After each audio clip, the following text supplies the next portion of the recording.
Thanks, guys. I love me too. It's a good-sized crowd tonight. I like this. I'm from a family of 8 kids, so I'm used to big crowds, you know. My parents actually tried the rhythm method of birth control, which just shows you that white people shouldn't do anything that requires rhythm. 8 kids later. My dad tells me I should practice abstinence, and I'm like, Dad, I think you need more practice. You're not very good at it. He's like, no, son, I just don't want you repeating all 8 of my mistakes. Thanks, Dad. Now, my parents are kind of weird people, you know. We were on a road trip once and we saw 2 bears kind of, you know, going at it. And we're like, Daddy, what are those bears doing? He goes, well, that's a full bear pumping up a flat one.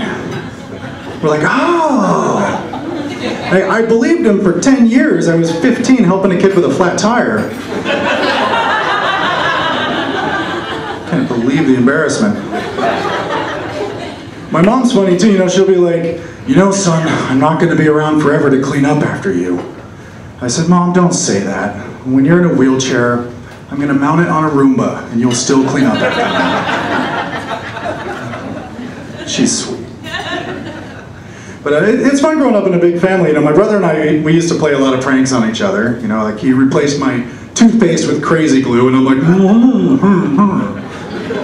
So I got him back though. Like I replaced his insulin with heroin. When he woke up from the coma, I called him from juvie. I was like, beat that. That's right. But he got a good one on me recently. You know, he took my cell phone and replaced the ringtone with the sound of a really loud fart. And then he called me when I'm in a crowded cafe, and I was like, whoa, that sounded close. Was that me? I think it was. I felt my pants vibrate. But yeah, you don't really appreciate the value of family until you put their kidneys on eBay. It's true. It's true. I don't have any family of my own. I have a dog so far. He used to shed a lot, so I got him chemo. Problem solved. Mom, forget the Roomba. But, so yeah, with 8 kids, you know, my family is Mormon, as you might have guessed. And, you know, Mormons are clean living people. They don't drink or smoke or fornicate. Those are kind of my hobbies. So, you know, it's funny though, because my name is Ammon, which is a very prototypically Mormon name. So when people hear it, they're like, Ammon, you're Mormon, aren't you? I'm Mormon too. And I'm like, that's great. Let's finish the lap dance in silence.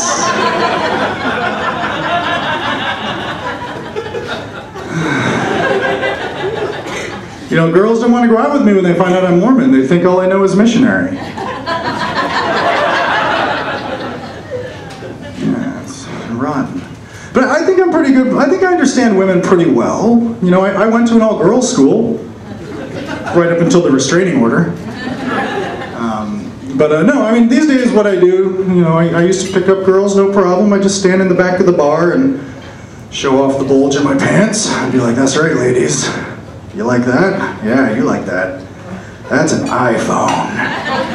Yeah, you know that I'm on AT&T, so you can give me your number and I can't call you back. Yeah, ladies. But I'm actually married now, happily, thank you very much.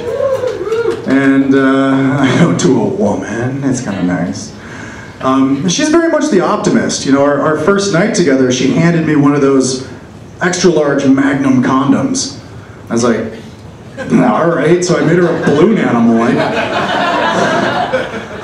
it's a poodle. You know, but it's a funny story how we met, actually. I have read that turkey makes you tired.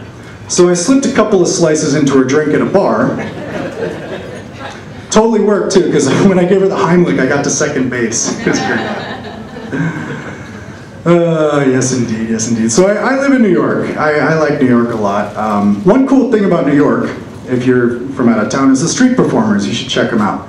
I saw this one guy the other day. He was hilarious.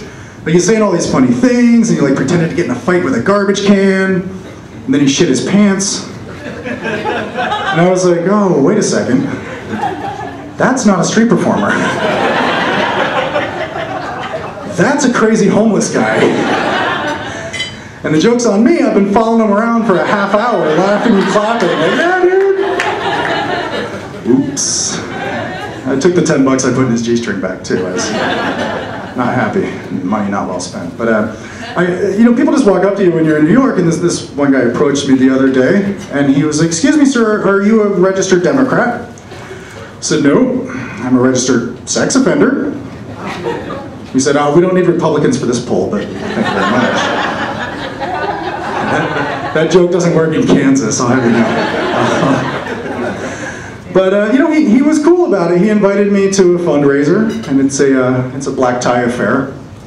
So I brought Tiger Woods, because he's both. Some of you got that. For the rest of you, that's a Cialis joke. You'll get it at some point in the next 36 hours. All right, my name's Ammon Brown. Thank you very much for listening.